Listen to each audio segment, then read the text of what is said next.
Ainda no estado de São Paulo, nos conectamos com diversas iniciativas sustentáveis.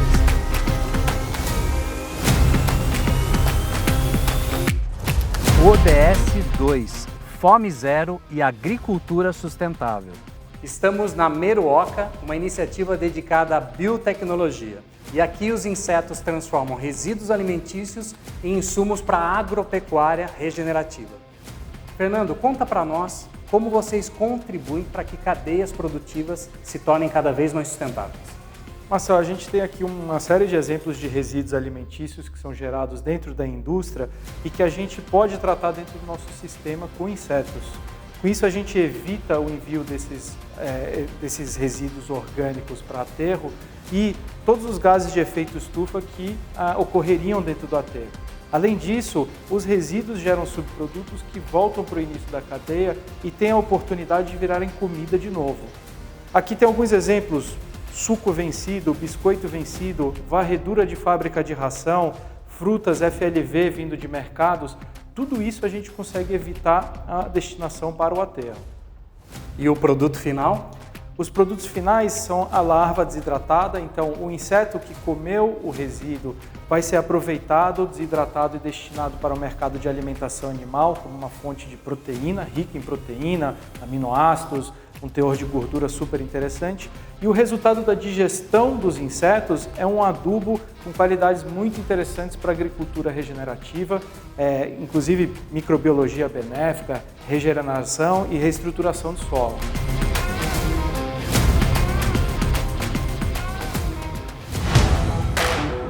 ODS 3, Saúde e Bem-Estar.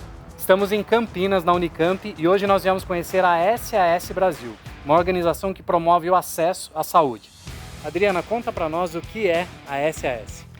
A SAS Brasil é uma organização que há 11 anos desenvolve e implementa soluções, fazendo com que o acesso à saúde chegue na ponta. A gente é uma solução principalmente de distribuição, fazendo com que atendimentos médicos, exames à distância e expedições alcancem regiões que não teriam esse acesso sem a nossa chegada ou sem grandes viagens.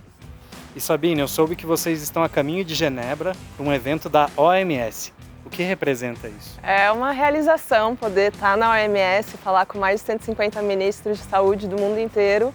E lá a gente vai apresentar justamente a Compensas, que é uma solução inovadora nossa, que faz o cálculo quantos quilômetros o paciente deixou de viajar por conta de ter tido uma solução de saúde digital ou na cidade dele, faz o cálculo desses quilômetros evitados em deslocamentos e gera crédito de carbono a partir daí, combinando uma solução de acesso à saúde e impacto ambiental positivo. Hoje nós estamos na Patas Terapeutas, uma terapia assistida por animais. Silvana, conta para nós como nasceu a Patas Terapeutas. A Patas Terapeutas nasceu para fazer o bem, levar amor e alegria a quem mais precisa por meio dos nossos animais terapeutas. Hoje estamos em vários locais trabalhando, 16 instituições, é um trabalho voluntário, dependemos de voluntários e seus animais. Embora seja um trabalho feito com coração, ele é cientificamente comprovado, porque hoje entramos em UTIs, entramos em hospital, onde o sistema imunológico é muito rebaixado, então é fazer o bem em todos os locais.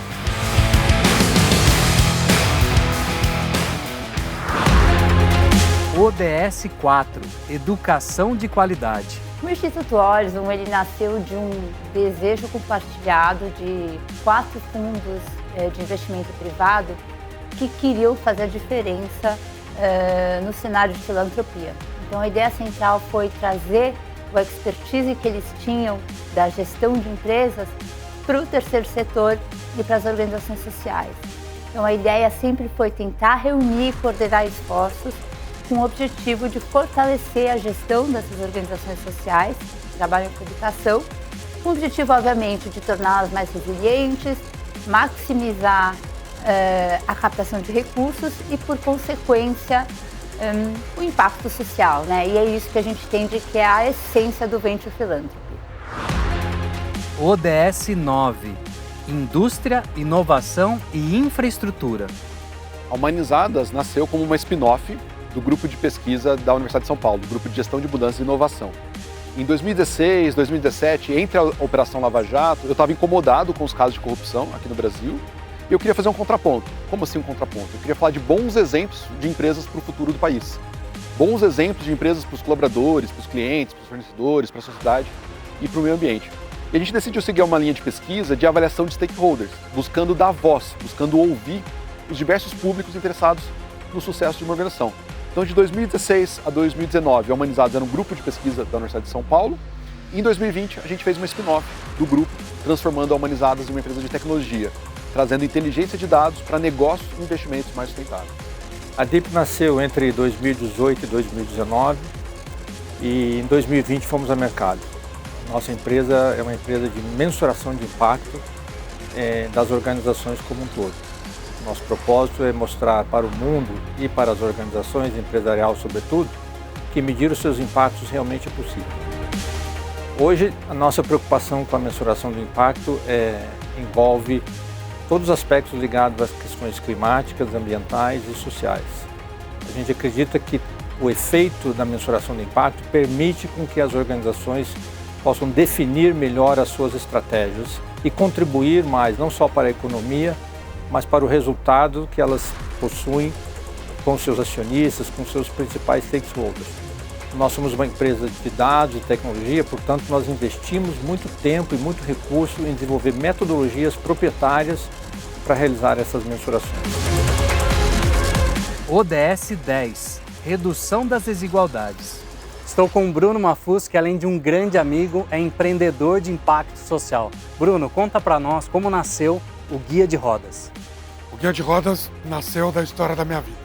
Eu tive um acidente de carro em 2001 e desde então eu convivo com a falta de acessibilidade. É muito difícil para qualquer pessoa que tenha alguma deficiência ou alguma restrição de mobilidade desempenhar suas atividades. E um dia, precisamente em 2016, a gente resolveu fazer alguma coisa para mudar essa realidade da falta de acessibilidade. Esse é o início do Guia de Rodas. E é isso aí, pessoal. Muitos negócios de impacto social surgem a partir de uma dor ou de um testemunho próprio. E aqui a gente tem mais um exemplo de um negócio de impacto positivo que vem transformando a sociedade e também a acessibilidade no Brasil. ODS 11, cidades e comunidades sustentáveis. Em São Paulo, conhecemos os bastidores do Parque Ibirapuera, que vem se tornando o parque mais sustentável da América Latina. Entre os principais projetos, nós nos orgulhamos bastante do Eco 360, que é o projeto de sustentabilidade do Parque Ibirapuera, que inclui, por exemplo, a gestão de resíduos. Nossa meta era chegar até 2025 trazendo um parque lixo zero, aterro zero. Isso significa que todo resíduo gerado aqui dentro seria direcionado para a reciclagem ou a compostagem, virando adubo até para o próprio Parque Ibirapuera. Nós adiantamos essa meta em 2 anos. Então, no ano passado, o Parque Ibirapuera já pôde se tornar um parque aterro zero. É um trabalho constante de aprendizado e esse projeto também é um projeto educacional. Através de uma central de triagem de reciclagem, as pessoas, as escolas podem visitar e entender como é feito o processo para que elas levem um pouco disso também para a casa delas, para a praça, perto da casa delas. O nosso objetivo é que o nosso projeto possa reverberar e mudar toda a sociedade. ODS 14, vida na água. Estamos em Santos, mais especificamente na comunidade São Manuel, e aqui nós vamos conhecer um projeto no manguezal, que é um ecossistema muito sensível. Nós vamos conhecer a operação em rede que marca a 3ª etapa do Blue Keepers em prol do combate ao lixo ao mar, um projeto que iniciou dentro do Pacto Global da ONU. Estou aqui com o Nicolas. Nicolas, conta para nós o que é a operação em rede. Marcelo, a operação em rede é a primeira iniciativa de interceptação de resíduos flutuantes no estuário de Santos junto à comunidade local. Como você bem disse, ela marca o início da 3ª fase do Blue Keepers, que estuda essa dinâmica de resíduos flutuantes por meio de sua interceptação através de estruturas de barramento, como é o caso de uma ecobarreira. Esta iniciativa ela é pioneira e ela está sendo pivotada, ela está começando aqui, mas ela tem um grande viés para ser nacional. Então, junto com a Prefeitura Municipal de Santos, as nossas apoiadoras, nós estamos criando uma solução capaz de unir o poder público, o segundo setor, que é onde estão os recursos para geração de impacto socioambiental positivo, e, obviamente, o terceiro setor, que é quem vai engajar a comunidade e trazer essa perspectiva, essa criação de pertencimento para a solução como um todo. E estivemos com a Nathalie Gil, presidente da Sea Shepherd Brasil, para entender sobre os reais impactos da pesca ilegal e predatória.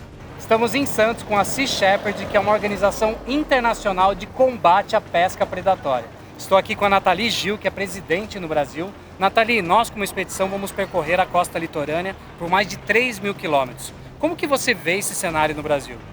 Bom, no Brasil nós fomos construídos no litoral, então obviamente a pesca ela já é muito presente na nossa sociedade.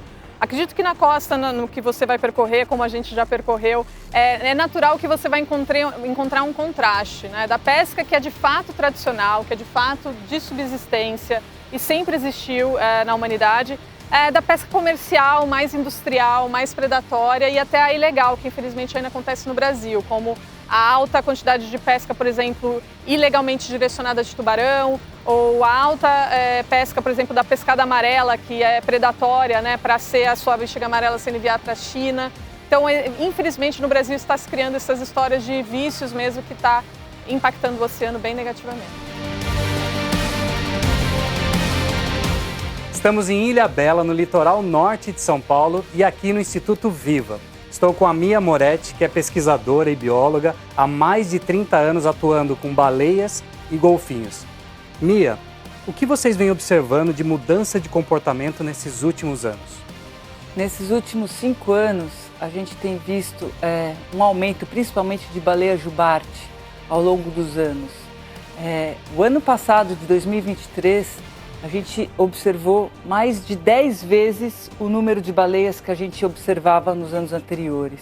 Então isso tem algumas hipóteses, ainda não temos certeza do que foi, mas o aquecimento global, o aquecimento das águas pode estar influenciando, fazendo esses animais que são mais magros, menores, estarem vindo para cá para talvez buscarem alimento, já que em suas áreas de alimentação provavelmente esses recursos alimentares estão mais escassos. Então é importante que a gente continue esse monitoramento para que a gente entenda como vai ser o ano de 2024, próximo, até para a gente ver de uma forma maior, de mais médio e longo prazo, o que está acontecendo diretamente com esses animais.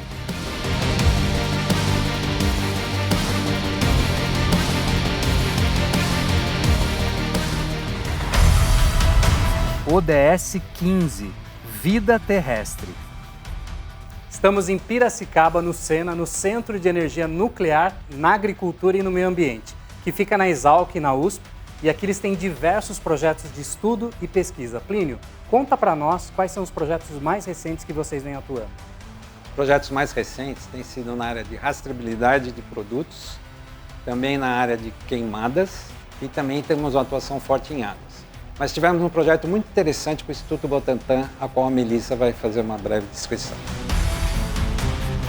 A gente coletou jararacas endêmicas da Amazônia de diversas áreas para verificar o veneno dessas serpentes, para ver se ela entrava no pool de imunização do soro antiofídico do Instituto Butantan, a qual, depois dessa pesquisa, ele entrou no pool de imunização, sendo mais efetivo para a região norte, em caso de acidente.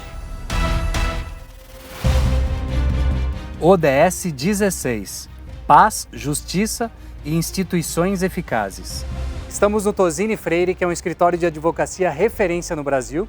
Estou aqui com a Clara Serva, que é uma das sócias e lidera o grupo ESG no escritório. Clara, quando nós falamos de ESG, nós sabemos o quanto isso está associado à gestão de riscos econômicos e impactos ambientais e sociais. Quais são os principais desafios e tendências nas grandes organizações? Os desafios estão muito conectados às tendências. A primeira grande tendência é a expectativa do mercado de que as empresas incorporem mecanismos adequados de devida diligência e gerenciamento de seus riscos e impactos causados não só para a corporação, mas também para os direitos humanos e ao meio ambiente. E isso é fundamental porque, quando a gente olha para a realidade brasileira, os desafios são muito distintos da realidade europeia. Em que sentido? Você tem um país continental, com desafios regionais muito próprios, ou seja, povos indígenas, se você está operando na região amazônica principalmente, você tem desafios relacionados à comunidade LGBT, ao racismo e outros temas sociais, como desigualdade, por exemplo. Você tem desafios que são relacionados à rastreabilidade, porque no Brasil a gente tem cadeias produtivas muito complexas, que exigem das empresas não contar apenas com o acesso à lista suja do trabalho escravo, e a outros bancos de dados, como o uso dos canais de denúncia, porque no Brasil não se tem a cultura de utilizar o canal de denúncia. Então é muito importante uma postura proativa das empresas nessa prevenção, mitigação e monitoramento de seus impactos negativos. ODS 17. Parceria e meios de implementação. Somos a GBR Comunicação, um grupo de relações públicas e propaganda. Aqui, a comunicação é uma disciplina que pensa o presente para entender o futuro. A construção da cadeia de valor no que tange a agenda ESG aqui na GBR se dá de uma maneira muito interessante, porque a gente atua na ODS 17, que são parcerias e meios de implementação da Agenda 2030 da ONU, tanto nos nossos clientes como aqui da porta para dentro, né? Então, daqui da porta para dentro, a gente tem duas diretoras, eu e a Paula, que cuidamos dessa agenda de ESG e diversidade e inclusão, tanto internamente quanto externamente para os nossos clientes. E para fora, a gente atua numa parte muito estratégica do ESG, que é a parte de comunicação, dar transparência às ações, realizações, metas e resultados dos nossos clientes nas boas práticas ambientais, sociais e de governança. Completando o que a Lana acabou de comentar aqui, destaco 3 no momento, clientes importantes aqui para a nossa agência, com cases importantes também que nos desafiaram a falar muito abertamente sobre ESG. Um deles é a ONG Gerando Falcões, no case de combate à fome, que nos foi trazido aqui durante a pandemia, num momento muito trágico de nossa sociedade, em 2020, e que a gente pôde atuar ativamente com a ONG nessa causa social tão importante. Então, os resultados foram muito satisfatórios para a gente e para a ONG Gerando Falcões, então é um case que a gente se orgulha muito. Outro que está conosco aqui na agência desde 2018 é o Instituto FOR, uma ONG sem fins lucrativos que capacita estudantes em situação de vulnerabilidade para que eles possam ter acesso a uma educação de qualidade, e a gente complementa, a gente ajuda esse cliente a levar essa iniciativa para outros veículos para alcançar cada vez mais estudantes. E a gente também tem tido muito sucesso com esse case, que é algo recorrente que a ONG faz. E um outro também muito voltado para a causa social é o Instituto Sempre em Movimento, que eles devolvem a dignidade para pessoas idosas também em situação de vulnerabilidade, oferecendo esporte de qualidade para que as pessoas retomem a sua autoestima. Então é muito voltado para o S da sigla ESG. Então são 3 cases aqui que eu destaco que nos dão muito orgulho aqui na GBR. Olá, sejam bem-vindos ao Conecta Verde, o primeiro canal de conteúdo jornalístico exclusivamente dedicado à sustentabilidade na cadeia produtiva e usuária de embalagens. Eu sou Ellen Nunes, sou jornalista, produtora de eventos e atuo no mercado de embalagens há 20 anos. Esse mercado me inspirou a criar esse canal Conecta Verde. O Conecta nasceu de uma inquietação, de uma curiosidade minha, pessoal, com as questões ambientais, com a emergência climática, questões de educação ambiental, descarte correto, questões relacionadas também ao futuro do meu filho. Foi a partir de uma conversa com ele que eu criei coragem e falei, eu posso contribuir mais com as informações e com uma comunicação mais assertiva sobre esses assuntos dentro do mercado que eu já atuo e que gera tanto resíduo sólido. Esse é o Conecta Verde. No meio desse mar de notícias, né, e dados alarmantes a respeito do clima, do planeta, do meio ambiente, a gente procura justamente trazer soluções e caminhos para a regeneração. Então a gente procura empresas, pessoas, instituições, projetos, enfim, o que está sendo feito para gerar um impacto positivo no lugar que a gente vive, né? E inspirar aí outras pessoas, outras organizações a fazerem a mesma coisa. Então, o objetivo é justamente compartilhar aí essas notícias por um mundo melhor, encontrar soluções para os problemas, né? E aí essas soluções, elas são um leque enorme, né? Podem ser soluções ambientais, design, consumo consciente, mudança de hábitos. A gente fala daquilo que é possível fazer para a gente reverter, né, esse quadro aí, construir um futuro mais feliz, mais equilibrado, mais saudável. E a gente conta com as pessoas, as empresas e as instituições que fazem isso para trazer essas histórias e aí a gente compartilha. Bem-vindos aqui. Nós somos uma consultoria que trabalha o pensamento crítico e estratégia nas transformações das organizações, usando o pensamento antropológico e o conhecimento de design. Estamos em Santos e aqui com a Alfa Desenvolvimento, que é uma empresa de estruturação e crescimento empresarial. Ao longo destes 9 anos, a gente tem contribuído com o crescimento de mais de 100 clientes de diferentes portes e segmentos, impactando na vida de mais de 3.000 pessoas. Quando a gente fala de resultados, dentro dos resultados mais impactantes que a gente tem, sempre estão voltados à área de otimização operacional. E aí a gente está falando basicamente de melhoria e digitalização de processos, consequentemente redução de custos, redução de retrabalhos, redução de desperdício. Consequentemente, fazemos com que a empresa seja mais lucrativa e mais competitiva. Nós criamos em Piracicaba o primeiro programa de desenvolvimento e certificação ESG, que tem um sistema de verificação das práticas que as empresas estão dizendo que estão cumprindo no seu dia a dia. Esse programa de certificação determina, né, para a sua participação, a reunião das empresas num momento que chama ESG Alliance, para discutir entre as empresas as dificuldades de implementação da agenda ESG. Isso é uma iniciativa inédita, na qual haverá a edição de um livro a ser publicado e lançado no primeiro dia do evento da segunda Expo ESG. E a própria Expo ESG também é um grande case de sucesso, um evento que na sua primeira edição já teve mais de 6.000 pessoas envolvidas, e esse ano temos em mente que algo em torno de 30.000 pessoas de todo o nosso Brasil estarão participando conosco para conhecer mais sobre os princípios do ESG. E estivemos com a especialista Yun Kim da plataforma Mundo ESG, conversando sobre tendências e desafios de mercado. O mais importante em termos de fazer mudança comportamental do ser humano é mudar as premissas também.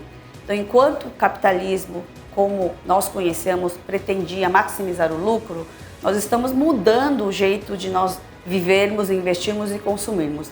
Então, para isso, nós precisamos também dar estímulos diferentes, para que as grandes ou pequenas corporações mudem a sua forma de praticar e ganhar o lucro. Precisa, sim, haver incentivos fiscais, incentivos não só financeiros de acesso a juros mais baixos, a novos mercados, mas também certificações que melhoram a reputação de uma empresa, e também muito do entregar a educação, a parte de preparação dessas empresas para que possam enxergar a estratégia ESG como uma forma de incrementar a resiliência do negócio e a perpetuidade da sua empresa.